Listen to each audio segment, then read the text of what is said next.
الفكر يا إنسان، الفكر يا إنسان لو أطلقته متأملا في قدرة الرحمن لخضعت إجلالا وتسبيحا سبحانه رب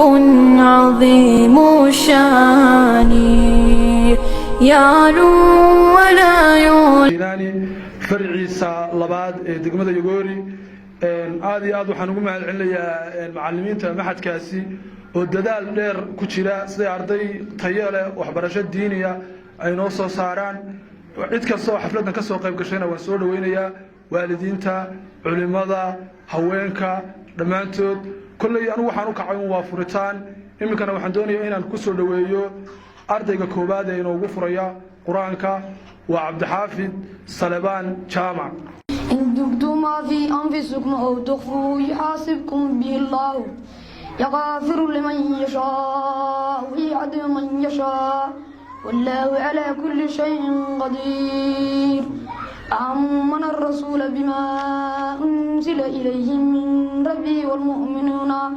كل آمن بالله وملائكته وكتبه ورسله لا نفرق بين أحد من رسله قالوا سمعنا وأطعنا غفرانك ربنا وإليك المصير. waxaan dhigan jiray malcaamadan maanta ay ka qalsabeen ardada quruxda badan alxamdulillaah rabbil caalamiin. haddii aan taariikhda dib u raaco maanta iyo maalintaas aan ka hadlay aan toddobaadka sanadood ka sagaajir baan markii aniga malcaamadda laygu daray waxaan garanayaa malcaamadan oo habeenkii aanu dhigano iyo maalintii habeenkii dab baan shidan jiray dunidan horu martay nalka iyo leerarka cadcad iyo malcaamadda waxaan ku dhigan jirnay dab higlaan soo guran jirnay dooxadaas aan ka soo guri jiray tuurtaan soo saar jirnay maxamed axmed xirsi maxamed axmed weyne allah yarxamu raaximiin ayaa kabiir noo ahaa habeenkii halkaas aan wax ku baran jirnay anigu waan saaqado iskaga tagay yagoori inta ugu waaweyn ee wax baratay diini iyo maadiba waa malcaamadda ka baxeen waxaan idin sheegay dad weynaha reer yagooriyow waxa la yidhi dahabshiil ninka la yidhaahdo waxa uu ka bilaabay baayac mushtariga sandaqad yar sandaqadda ninka adduunka hadeer haysta ugu lacag badan Soomaaliya wuu ixtiraamaa sandaqadii waa meeshii wax yar yar baa saaran macnaha waa bartii aan ka soo qaaday baayac mushtariga ee aan ka soo kacaamay ilaabi maayo buu malcaamadan waa tii dadka reer yagoore wax bartay uu wax ku soo bartay waxay leedahay qadarin qiimayn dhisid haddii allaba ku roon yahay in ay ka ahaato malcaamadaha kale iyo degaankaba ay ka ahaato tii waxa lagu soo bartay tii lagu horumaray tii hooyada yagooreehay waxa weeye nin kastoo muslina iyo gabadh kastoo muslimada waajib bay ku tahay cilmiga la baranayaa dee cilmigoo dhan maaha waa cilmiga la yahay cilmul xaalku muxuu yahay salaadoo kale 24 saac 5 jeer baa laynaga rabaa qof yar iyo qof weynba qofku mar duqaan gaadho waa ku waajib cilmiga salaada inuu barto soomku waa la mid haddii ilaahay maalku siiyo sakadu waa la mid haddii rabbiga xajku hadduu kugu waajibay cilmiga xajka inaad baratid waa la mid haddaa ganacsanaysid cilmiga ganacsiga inaad baratid waa la mid awalan waxaa laynaga rabaa ama waxaa weeye ardada ha ahaato ama dadka waaweyne waalidiinta ha ahaato ama dadka meesha sugiima ha ahaato nin culimo iyo nin kaleba waxbarashada inaynu siyaadsano ka waxyaqaanana uu sii korsado ka ay u bilaaban tahayna waxaa weeye u dadaalo waxbarashadu waxay ka bilaabataa leeyahay dharabta ilaa waxa weeye iilkana way kula gelaysaa qofku waxaa la rabaa marka uu dhasho ilaa xilliga geeridiisa inta uu nool yahay inuu waxa weeye waxbarasho ku jiro waxaa loo baahan yahay arday inaad dadaalka halkaa ka sii wadaan yaa uu yidhi man lam yaqdu dulla tacallami saacatan tajaraca dullal jahli duula xayaatii ninka aan dhadhamin dulliga tacliintu leedahay tajaraca dullal jahli wuxuu hadiye jeeraale cantuugsanaadaa jahliga dulligiisu cantuugsanaadaa waxaa la doonayaa waxbarashadu qiimahay leedahay inaad ku sii dadaashaan hadda waxaad tihiin dee niman dhallinyaraadoo soo kacaya oo maxaanku yidhahay haddeerna macallinkooda aad maxaanku yidhahay ugu dadaalay idinna waxaa la doonayaa inaad dadaashaan yaa waa la doonayaa inaad macallinkiina xurmaysaan baa la doonayaa yaa ina almucallima wadiba bikalaahuma laa yansaxaani idaahuma lam yukrima macallinka iyo dhakhtarka haddii aan la ikraamin naasax ma noqdaan baa la yidhi waxaa la doonayaa inaad macallinkiina iyo waalidiintiin intaba aad u jajabnaataan arday yaa waxaa la doonayaa inaad waxaa laydin baray aad ku cibaadaysataan oo ku camal falataan oo culimo noqotaan baa la doonayaa oo aydin noqon dadka maxaanku idhaahay maanta dhallinyartii waxaa aad iyo aad dhibaato u leh da'ihiina oo fara badani tacliin iyagoo ku jiray haddana lumeen yaa oo ay lumeen oo loo tababaray irhaabiyinnimo iyo inay wax dilaan iyo inay maxaanku idhahay dhibaata loo tababaraya iska ilaaliya waxyaalaha noocaasa waxaa lagu gelayaa naarta weeyaan yaa waxaa ilaahay qur-aankiisa ku yidhi yaa ayuha aladiina aamanuu quu anfusakum waahlikum naaran waquuduha annaasu waxaad ka dheeraysaan ehelkiinna iyo awlaaddiinna naar waquuduha annaasu walxijaara lagu hurinayo xajaar iyo dad lagu hurinayo dadkan sharafta leh ee xafladan isugu yimi ee waalidiinta iyo culimaaudiinka iyo ardada waxbaranaysa iyo in alla intii soo ajiibtay waxaan leeyahay assalaamu calaykum waraxmatullaahi wabarakaatuh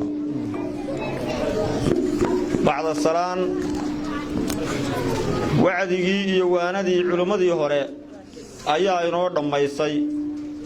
ilaahayna waxaynu ka baryaynaa in ilaahay nagu anfaco meeshan waxaa ka muuqda qurux iyo sharaf iyo qiimo aad u fara badan oo ay diintu leedahay baa ka muuqanaya waxaan leenahay dadka horta waxaan la hadlayaa waalidiinta ah awalan waxaan waa ubaxeennii waa dadkii aynu dhallay waa tacabkeennii iyaga dadaalka ha loo laba jibaaro baan leenahay waalidiinay dadaalka ha loo laba jibaaro meel lagu soo tarbiyadeeyo oo lagu dhaqo oo lagu hagaajiyo meeshii u fiicnayd bay maanta joogaan beydkii ilaahay bay dhex fadhiyaan malcaamadii ilaahay bay dhiganayaan diinkii ilaahay bay dhiganayaan diinkaa ilaahay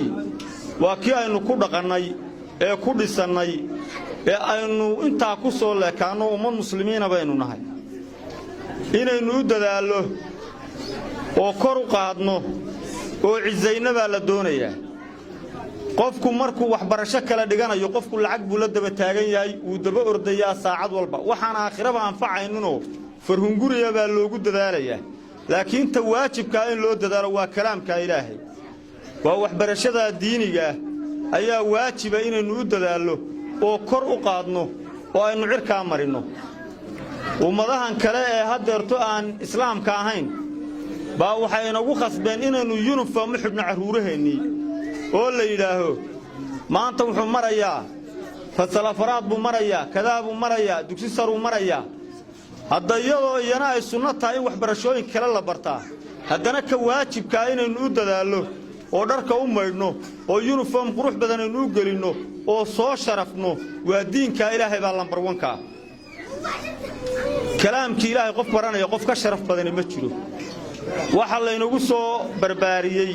ee aynu ku dhalannay ee hooyooyinkeen iyo aabbayaasheen ay isku mehersadeen ee saacad walba laynagu xukumayey ee salaadda ilaahay aynu ku tukanaynay ee soomka aynu ku soomaynay ee ku xajannay waa diinta ilaahay iyo barashadeeda haddana waxaynu ku soo dhowaynaynaa ardaydii si ay wax yar inooga taabtaan culumtoodii ay soo barteen awalan waxaan ku soo dhowaynayaa caliid saleebaan jaamac وجعلها من الإسلام ركنا كبيرا هو الذي أرسل رسوله بالهدى ودين الحق ليظهره على الدين كله ولو كره الكافرون شاهدا ومبشرا ونذيرا فأنذر تارك الصلاة بالعذاب وأعد له جهنم وساءت مصيرا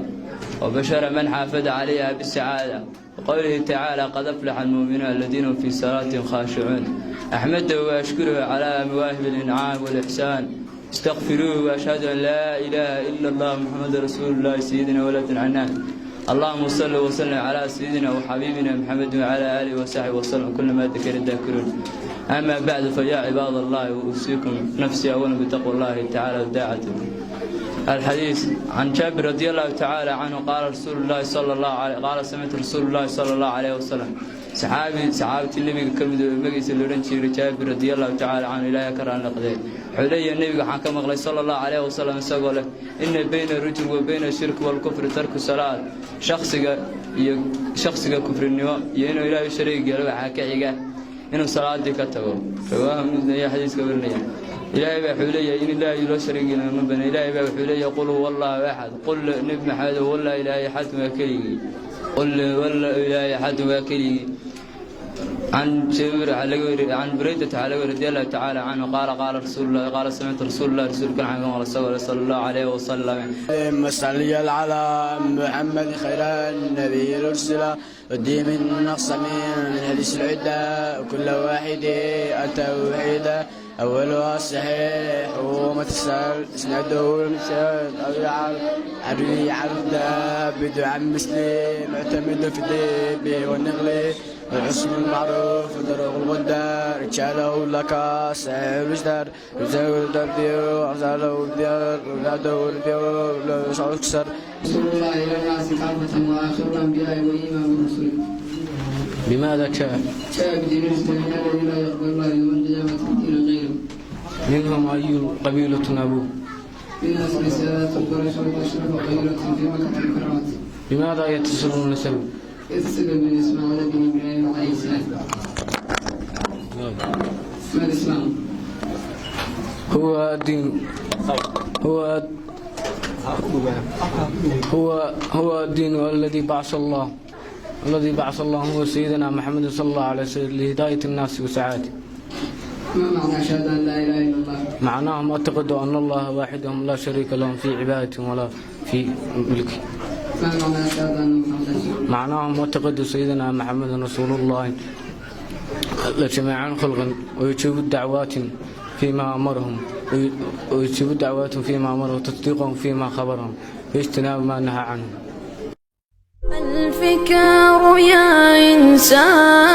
الفكر يا إنسان لو أطلقته